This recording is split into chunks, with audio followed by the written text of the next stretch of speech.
Bismillahirrahmanirrahim. Assalamualaikum warahmatullahi taala wabarakatuh. Alhamdulillahi rabbil alamin wa sallallahu ala sayyidina Muhammadin wa ala alihi wa sahbihi wasallam. Amma ba'du. Saya pikir tadinya agak mengkhawatirkan ya, karena banyak sekali jenderal-jenderal yang secara eksplisit dan implisit berseberangan dengan katakanlah kubunya Habib Rizik, dan itu tidak menjadi sebuah surprise sebetulnya melihat bagaimana orang-orang yang selama ini membatalkan nasab itu seolah-olah kebal hukum.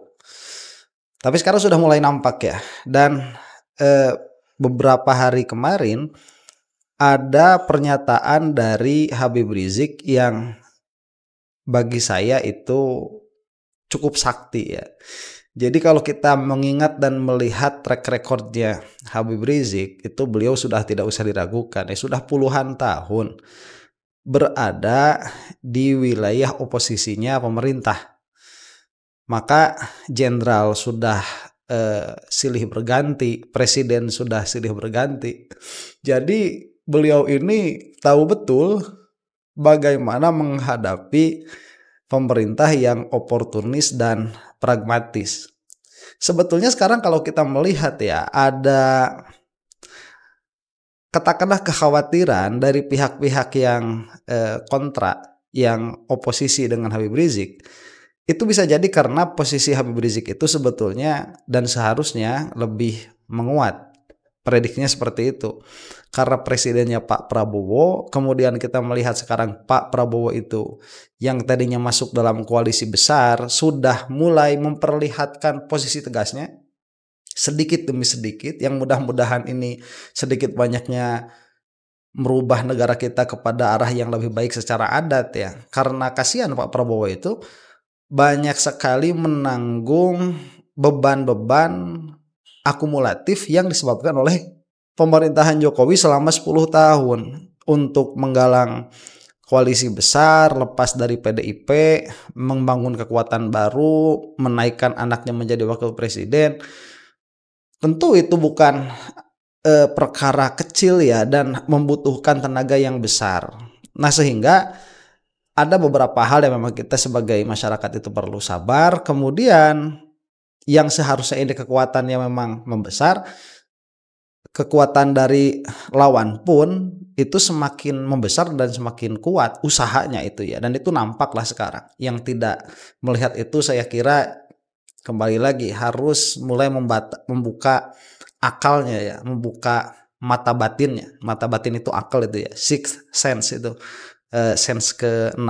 Nah, kenapa saya katakan perkataan Habib Rizik ini masih sakti? Karena ya beberapa saat setelah video ini ada video dari channelnya Refli Harun yang mengatakan bahwa Pak Prabowo ini sudah siap-siap untuk bersih-bersih. Di antaranya itu untuk mengganti apa ya, katakanlah orang-orang yang sedari masa Jokowi masih menjabat, termasuk diantaranya Kapolri. Dan isu itu ada beberapa saat saja setelah Habib Rizik mengatakan hal ini. Yang akan kita lihat videonya. Kita simak dulu sama-sama ya. Agak santai kita nih. Kalau di sini ada yang terlanjur jadi anggota PWI Laskar Setan keluar. Ya bisa jadi terlanjur karena nggak tahu, betul? Betul. Kiai-kiai yang terlanjur jadi pengurus PWI Laskar Setan keluar. Setuju tidak? Setuju. Setuju tidak? Setuju. Begitu juga kalau ada anggota Fahmi Tamami. Saya ingetin, saya pendiri Fahmi Tamami. Saya bersama almarhum Kiai Haji Zainuddin MZ, bersama almarhum Kiai Haji Hasim Muzadi, saudara, bersama almarhum Kiai Haji Nur Iskandar Eski, kami sama-sama mendirikan Fahmi Tamami. Tujuannya apa? Untuk menjaga masjid-masjid kita, saudara. Jangan sampai dirusak oleh kelompok-kelompok di luar Ahlus Sunnah wal Jamaah. Saudara, udah sepakat, dan kita sepakat mengangkat saudara si pedangdut itu menjadi ketuanya, saudara.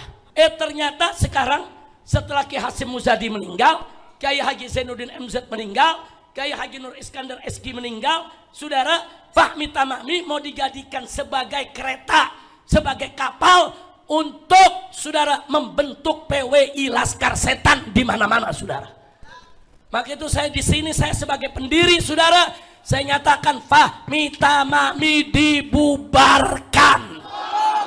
Takbir. Allahu Akbar. Takbir.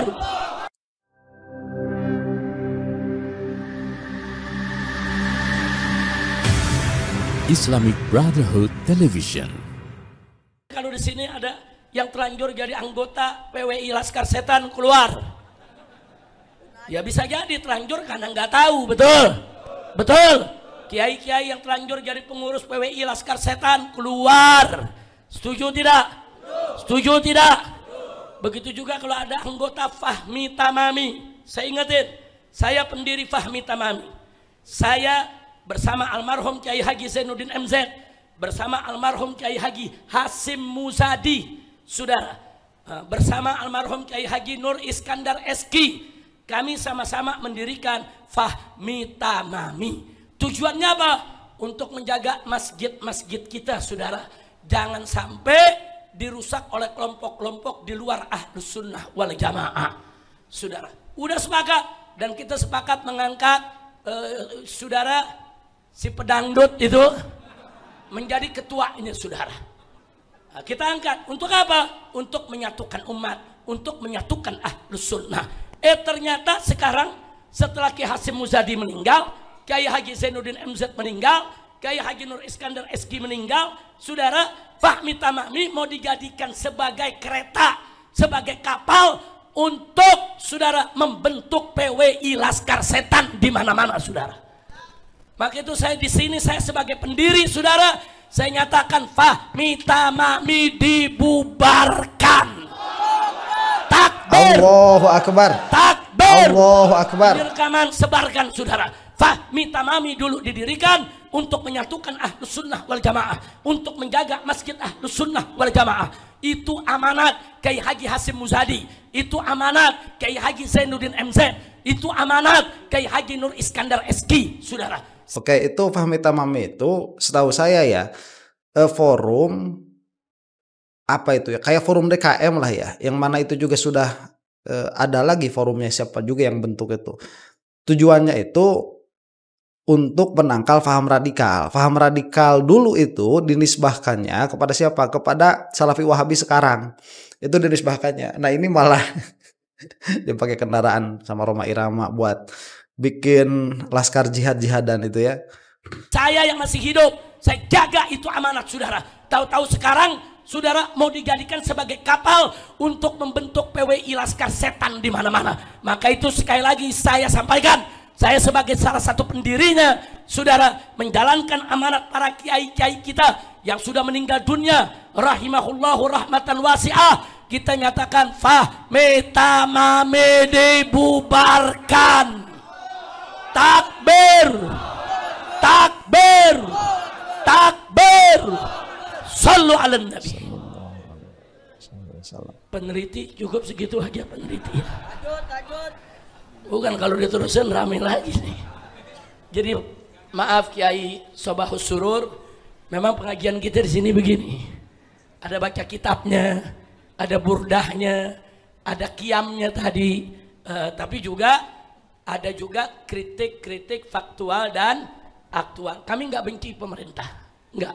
Kami mengkritik untuk kebaikan. Insya Allah, mudah-mudahan Kapolri segera diberhentikan, diganti dengan Kapolri yang baik, amin, yang beriman bertakwa kepada Allah, amin, yang gak diam kalau pengajian dibubarkan, yang gak diam kalau umat diadu domba.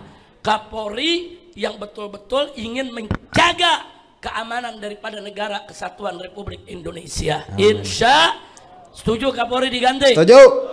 Lagi pula udah kelamaan nih Kapolri, saudara. Udah kelamaan, saya jadi bingung kok. Begal nasab kemarin dibiarkan, orang yang maki-maki agama dibiarkan, semua kita laporkan, saudara. Oke, sampai sini dulu. Beliau itu ya Pak Listio Sigit Prabowo belakangnya itu ya, ini Kapolri termuda yang pernah dilantik itu. umurnya waktu dilantik 51 tahun.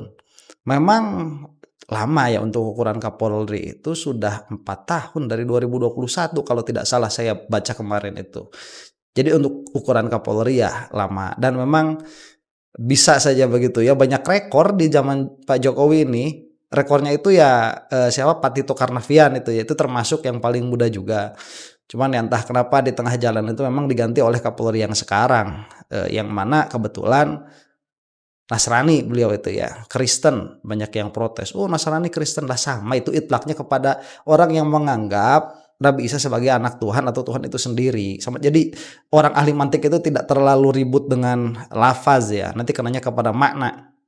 Nah, pemilihan Kapolri dengan usia yang sangat muda, terutama di zamannya Pak Jokowi, ini memang unik begitu ya. Entah apalah, kita bisa berspekulasi tentang tujuannya Pak Jokowi, tapi ya tidak elok juga kalau kita berspekulasi itu. Cuman kita bisa melihat banyak sekali permasalahan-permasalahan besar. Itu fakta sudah ya. Kasus Sambo ada di situ ya, yang judi online itu ada di situ. Tatkala pemerintahan Kapolri muda itu, dan sampai sekarang juga masih berlangsung tuh hal-hal seperti itu sudah fakta ya. Bukan berarti mereka terlibat ya, itu nggak tahu, kita harus membuktikan. Cuman kejadian-kejadian itu berlangsung pada saat mereka-mereka ini menjadi Kapolri, dan seharusnya ya kalau ini memang tidak ada niatan atau tidak ada unsur politik, seharusnya memang sudah diganti. Itu kan one prestasi ya, seharusnya diganti itu. Cuman ya entah apa yang ada di pikirannya Pak Jokowi saat itu sampai dibiarkan. Dan sekarang Pak Prabowo itu belum mengganti, tapi isu-isu ke sana sudah ada. Dan pembiaran dari kelompok, masa kita katakan kelompok ya, dari instansi pemerintahan itu memang mengherankan. Ini kalau FPI yang berlaku kayak POILS itu sudah habis sudah. Dan saya melihat di sini yang tadi saya katakan di awal begitu, kekuatan mentalnya Habib Rizik diuji beberapa periode pemerintah, periode presiden. Allah cuman disinggung-singgung sama jenderal-jenderal begitu ya, polisi yang ada sekarang, yang secara muka sudah berani untuk menampakkan diri. Itu sepertinya cuman gelitikan saja ya untuk beliau itu, ngan saukur ngeleketek hungkul. Itu yang saya lihat luar biasa. Dan setali tiga uang ya, Habib Rizik di sini juga menyinggung liciknya Rhoma Irama. Jadi Rhoma Irama itu memang merasa, dari apa yang saya lihat ya, merasa di atas angin. Jadi pengikutnya banyak, kemudian basis pengikutnya juga banyak. Itu kan banyak jadi ketua tuh. Ya memang sudah tua ya, pantas jadi kalau banyak jadi ketua itu. Ada Forsa di situ, ada tadi Fahmi Tamami, kemudian yang suka disebut-sebut sekarang kan PWLS. Jadi merasa di atas angin. Kalau orang sudah dikerubungi masa sebanyak itu ya, jiwa untuk riasah begitu ya, jiwa untuk menjadi pemimpinnya kuat. Dan semakin tua, jiwa riasah ini, hubbul jah ini, itu bukan berkurang tetapi malah bertambah. Dan shout out ya untuk YouTube-nya Refli Channel yang sudah membahas ini. Jadi ini yang saya katakan tadi, perkataan Habib Rizik ini masih tajam ya, apalagi masih sakti begitu, apalagi sekarang di era pemerintahnya Pak Prabowo mengatakan demikian, langsung ada isunya keluar begitu. Isu keluar secara resmi, bukan dari orang-orang yang suka membahas nasab, dari orang-orang yang memang suka membahas dinamika politik di Indonesia. Abu Janda itu kita laporkan, Ade Armando itu kita laporkan. Siapa yang nggak dilaporkan? 70 lebih laporan kita buat ke Mabes Polri, saudara, supaya mereka yang hina ulama, mereka yang hina kiai, mereka yang bubarkan pengajian ditangkap, diproses. Tidak satu pun laporan diproses, saudara. Saya protes sekarang. Maka itu saya sampaikan kepada Bapak Presiden kita yang terhormat, Bapak Jenderal Prabowo Subianto, segera ganti Kapolri, Pak. Ganti. Masih banyak jenderal yang baik, jenderal yang bagus, jenderal yang siap untuk bekerja buat bangsa dan negara. Betul? Betul. Takbir. Allahu Akbar. Sallallahu alaihi wasallam. Nah, kalau saya secara pribadi begitu ya, agamanya Kapolri itu tidak menjadi masalah bagi saya pribadi.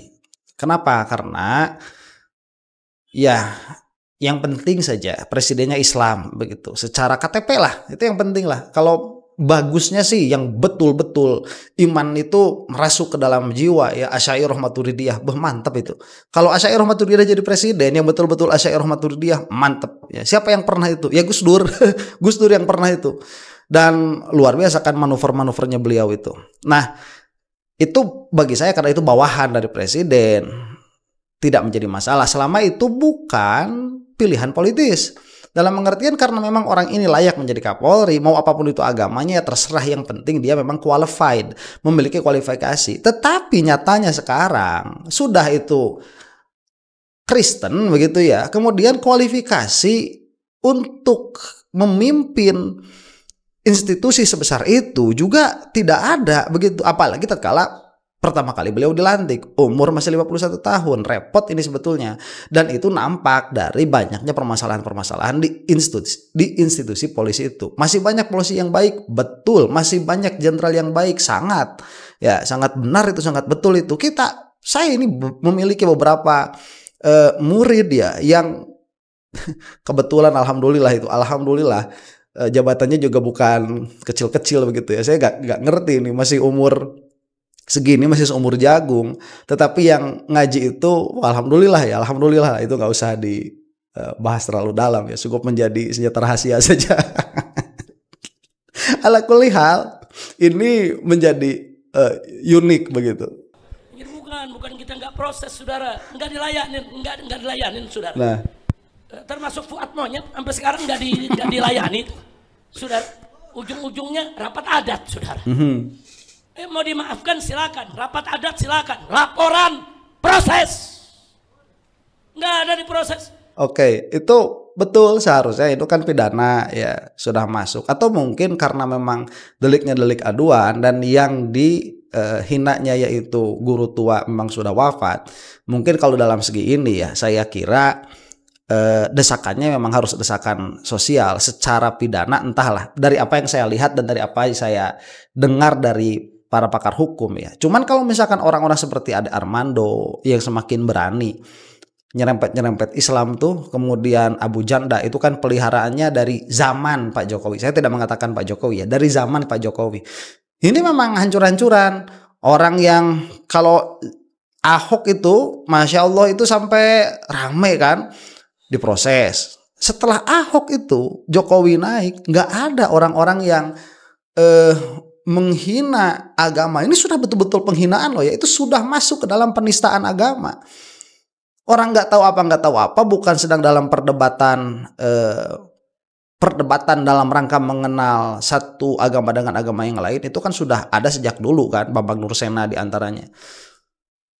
Itu aman-aman saja sebetulnya karena itu dalam ranah diskusi. Tetapi ini bukan dalam ranah apa-apa, bukan dalam ranah diskusi, kemudian mengatakan hal-hal yang tidak patut mengenai agama Islam, dilaporkan, tidak ada proses, padahal itu sudah masuk pidana. Lah ini kan aneh ya, yang mana menjadikan kita itu sebagai masyarakat semakin skeptis terhadap penegakan hukum di negara Indonesia. Dan ini bukan masalah sepele, ini masalah serius karena akan menjadi api di dalam sekam ya, akan menjadi bara di dalam sekam.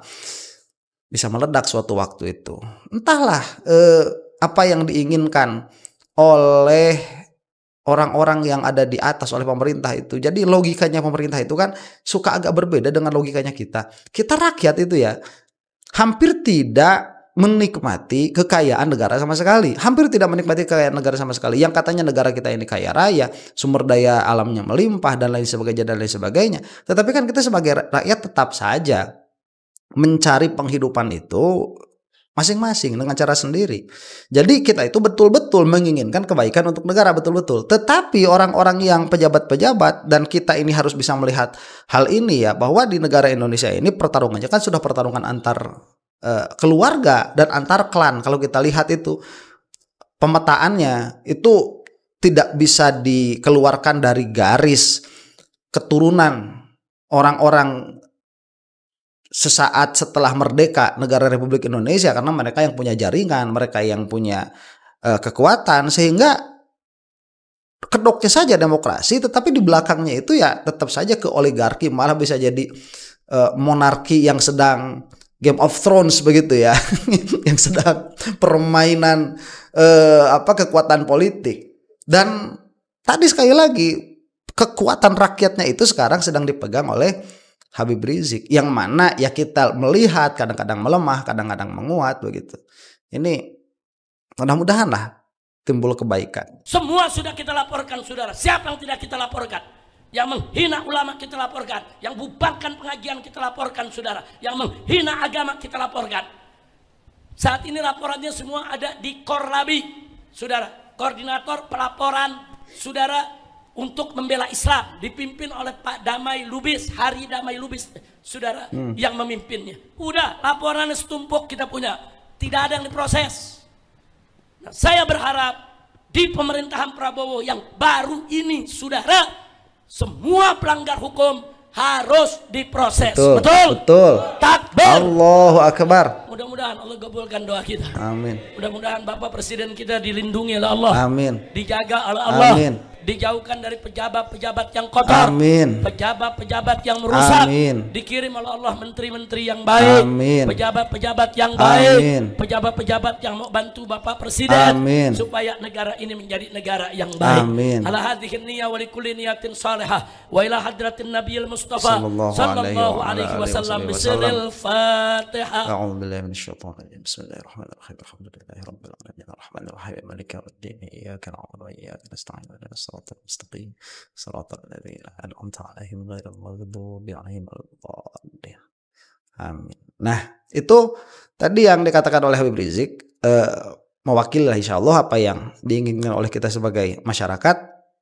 Dan memang kita ini menginginkan negara yang baik. Siapa yang paling menginginkan kebaikan negara itu? Masyarakat dan rakyat yang saat ini tidak ada kaitannya sama sekali dengan negara. Itu yang paling menginginkan ya kebaikan itu. Orang-orang yang di atas-atasan yang menikmati uang negara itu sudah terkotak-kotak kok. Udah tahu pos-posnya, APBN kemana, sumber daya kemana larinya udah tahu. Kita nih insya Allah yang menginginkan kebaikan-kebaikan. Mudah-mudahan apa yang didoakan Habib Rizik tadi dikabul oleh Allah Subhanahu Wa Taala dalam waktu yang dekat, sehingga kebaikan dunia ini bisa mengantarkan kita kepada kebaikan akhirat. Wallahu taala a'lam bishawab. Assalamualaikum warahmatullahi taala wabarakatuh.